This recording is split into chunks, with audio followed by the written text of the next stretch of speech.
Subcommittee on Financial Services and General Government of the Appropriations Committee of the United States Senate will come to order. Good morning to everyone. This morning we'll be conducting an oversight hearing with our friends from the Federal Communications Commission. As most of you know, our responsibility, and when I say our, I mean the subcommittee's responsibility, is to evaluate agencies' budget requests and to appropriate money in a prudent manner. Our job is not finished once an agency receives an appropriation. It is also critically important to conduct oversight of how agencies use those resources to make sure that they're used efficiently and economically and in the public interest. And I know our esteemed chairman shares that sentiment with me. The agency before us today, the Federal Communications Commission, is one of the most consequential agencies under this committee's jurisdiction. The transmission of information has come to play a dominant role in our lives, both economically, civically, socially, commercially. It's made the world smaller, and I think on balance better. It's incumbent upon this subcommittee, in my judgment, to ensure that the FCC is using its resources to appropriately execute its responsibility to implement and enforce America's communications laws and regulations. Now, today's hearing is going to focus specifically on the FCC's Spectrum Auctions program. This subcommittee's appropriation bill not only sets the FCC's top-line budget number, but it also sets the amount of resources that may be retained by the agency for the purpose of spectrum auctions. Now, these auctions, as you know, are the means by which the federal government allocates the right to transmit signals over specific bands of the electromagnetic spectrum, including for radio, television, satellite, and cellular communications. The allocation of spectrum, low band, mid band, high band, but particularly with respect to the sweet spot in terms of 5G, C-band. By sweet spot, I mean in terms of both striking appropriate balance between capacity and coverage. That's a very critical issue. It's a critical issue to this subcommittee as we continue implementation of fifth generation or 5G cellular network technology. A day does not go by that we don't hear about the race to 5G and the need to get there quickly, and we do need to get there quickly. However, none of us should be willing to tolerate a situation where rural Louisianians or rural Kansans or rural West Virginians or any rural Americans are left behind. Congress and the administration must work together to make sure that every American gets there so that when the United States wins the 5G race, and we will win it together. And the C-band spectrum is an integral part of the 5G debate and how we accomplish that end. The FCC is in the process, as the chairman knows well, of determining how it is going to allocate C-band. And when I talk about C-band, I'm talking about the mid-band, if you will. I'm talking about the 500 megahertz, that is my understanding, is totally within the C-band. and how that is going to be allocated.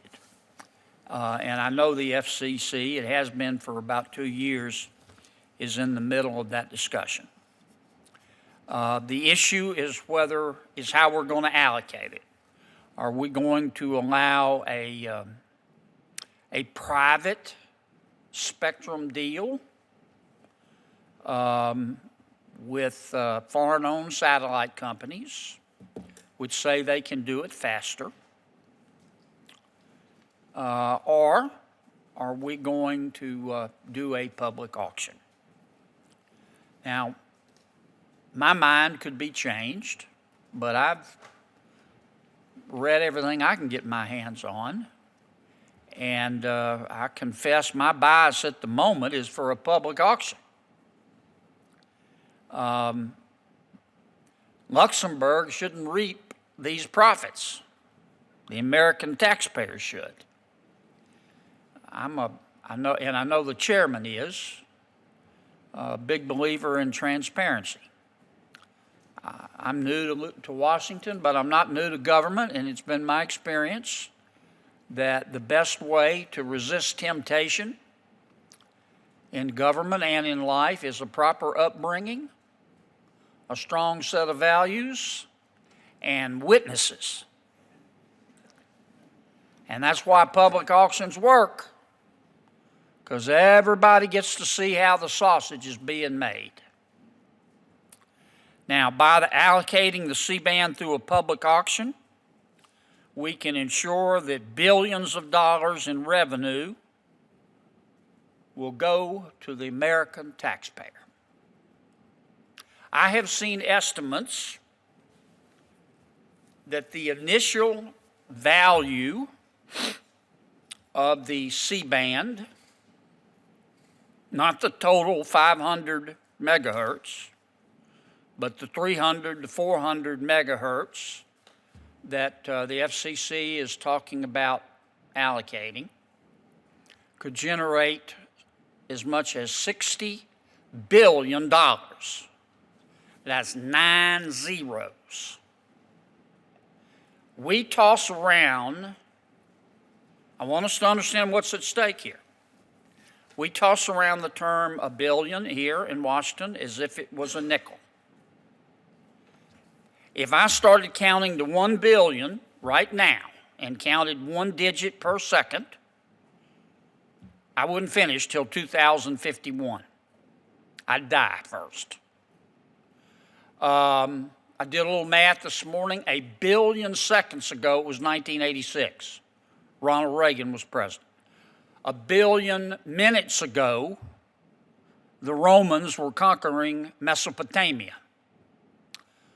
1 billion hours ago, Neanderthals were roaming the earth. Some may still be in the Senate, but that's a separate subject. We're talking 60 of those, $60 billion. I did a little more math. For $60 billion, we could send 1 million kids to college. For $60 billion, we could hire 1 million new cops for a year.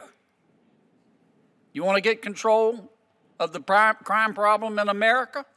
You want to stop the murders in Chicago?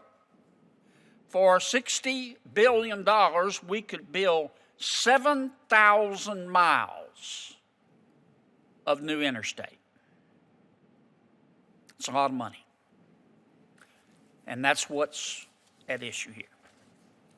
I will also note that I think the FCC, under the leadership of this chairman and others, has done an extraordinary job in conducting public auctions.